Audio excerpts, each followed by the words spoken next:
Get your day started right. From our shack to yours, this is Coffee and Ham Radios. We are live in 5, 4, 3, 2, 1. Well, see, what I would suggest is that get a scanner, because when you have a scanner, everybody wants to listen to it when there's drama, right? So whenever my wife, I hear police sirens, turn the scanner on, or something's happening on the other street, turn the police scanner on. So any scanners you'd recommend, like digital ones? Yes, indeed. Yeah, the was it the SDS 100? Is that the 100 and 200? The 100 is the HT, which I have, which I can't get because it's behind the green screen. Mine's upstairs. Uniden? Yeah. The SDS 100 is the handheld.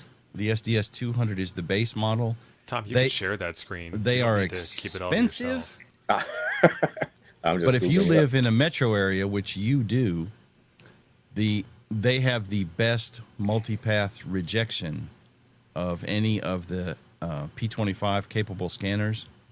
And since you are probably in a what do they call that ape with the P25 with the multiple sites? I cannot think of the word. You talking about multicast? Multicast, thank you. Since you're probably in a metro multicast area, you want something that has the multicast filtering, and the SDSs are jam up at it.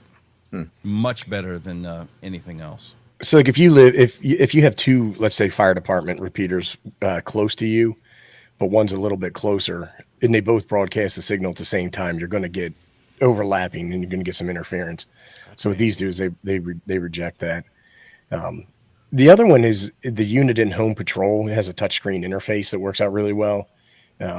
That's probably the most user-friendly. And so, like, when you fire the Uniden Home Patrol up, and even these can be set up this way, the first thing you do, it'll ask you for your zip code. You just type in your zip code, and then it'll have a menu where you can pick the different things that you want to listen to or filter off of. And it's super duper handy. But I mean, it is a rabbit hole. Like, I'm sitting there and I'm listening. I'm like, okay, they just checked the water tower down the road. Now I know the water's good. I mean, I'm just listening to stuff that I don't need to be. Interesting thing about Chicago is that they're still using analog FM on a lot of that stuff. Right? Yeah. So they're up in the 400 megahertz range. So I get a lot of crap on that on my SDR video. It's like, I can't listen to cops. I'm like, I specifically said, like, if you're still using unencrypted analog, then you can listen. But yeah, I think that was lost. A lot of places. So what they'll do is they'll have funding to get 25 P25 radios or whatever, enough to outfit the whole team. But then there's other people who need to hear those signals. So what they'll do is they'll forward them over on just analog. So, like, we know the guys at the volunteer fire department who are using Baofeng so they can hear when a call goes out. But, like, the chief has got a P25 Motorola because he needs the P25.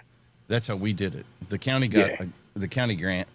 I was in the fire department here for a long time. The county got a grant for P25 radios for the fire departments. So each department got 6 of them. So we didn't give them out to just the hillbillies who showed up randomly. Right. So they get a Baofeng. Right. They got about everybody. We did not have Baofengs. We had Kenwoods. We had our own teeth. Mostly. Any specific? Go ahead. So yeah, just exactly like Abe said, they do simulcasting. So that's another thing.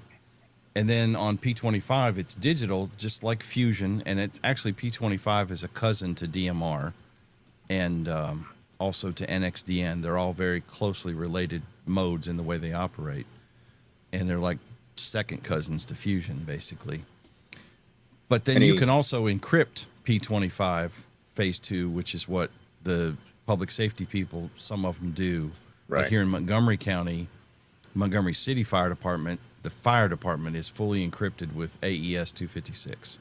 So unless you got the key and you have to get it from their chief, you ain't listening to the Montgomery Fire Department no matter what scanner you have. You can hear this. You can't even. Right. And decrypting that is illegal as hell. So that's the one thing is people constantly are like, hey, how can I decrypt the P25 in my area? I'm like, I don't know. There's decode and there's decrypt, and they're two different things. Right. Decode is decode a P25 signal, a trunk signal, which is what the SDS scanners, any of the trunking scanners will do. And decrypt is encrypted traffic, and that's a whole different thing. Any benefits over a handheld versus a base other than portability? For scanners? Yeah. Portability, whatever you want to mess with. Performance is pretty much the same usually. Yeah, but the screen's different, and you probably it's probably a little bit better interface. Like I think that you have all of the buttons on the base unit, so it goes back to HT versus full radio, where you don't have to have multiple use buttons or any of that kind of stuff. But I just got the handheld because I like to take it places with me. Same here. That's what I'm thinking. Same here. All right, crap, y'all gonna make me spend an extra $700. Yes, we are.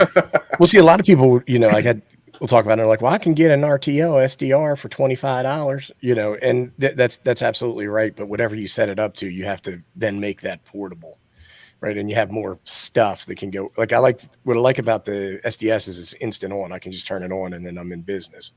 I don't want to have to worry about my Raspberry Pi firing up and make sure I got connectivity to this and then check my plug. Not that I don't think that that's cool, and I don't think it's part of the Ham Shack experience. It's just that I like to, like, if I go somewhere, I want to take my scanner with me so I can hear what's going on. Yeah, all right, that's cool.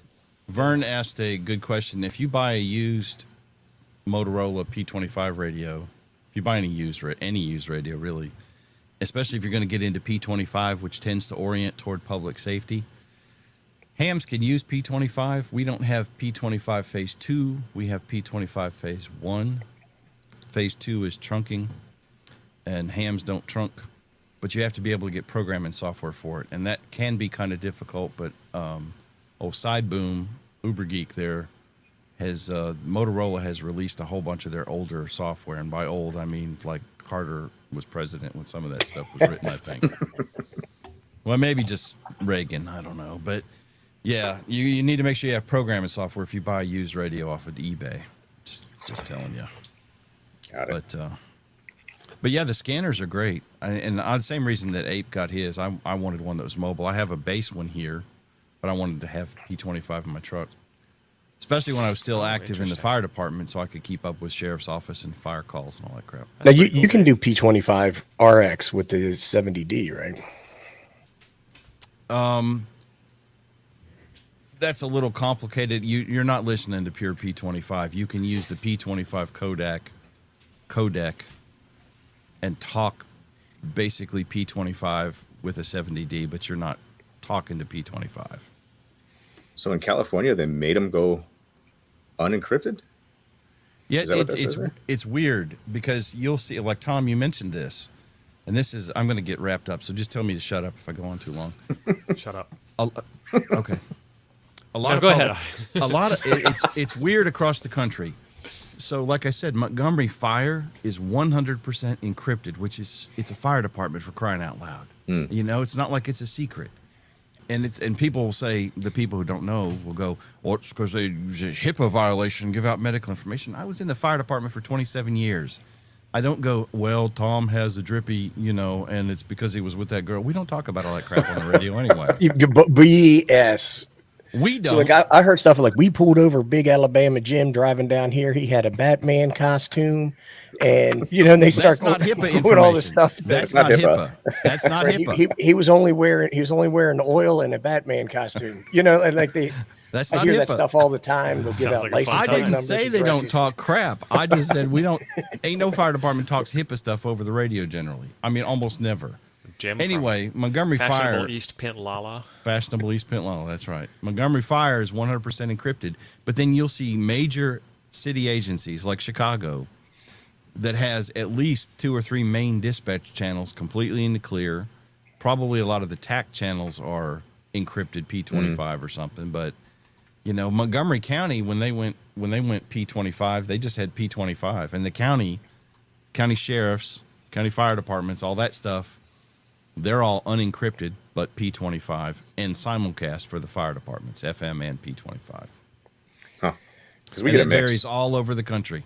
But that's a hot button issue around the encryption. A lot of people want it, and a lot of people don't want it. Right. Because that's how they get you. Well, what they say is at the end of the day, it's a public safety thing. So if you have some nutcase go in and start shooting up a building or something like that, what you don't want is everybody be like, hell, boys, let's go get him. Yeah. Put down your Budweisers. Let's get in the truck.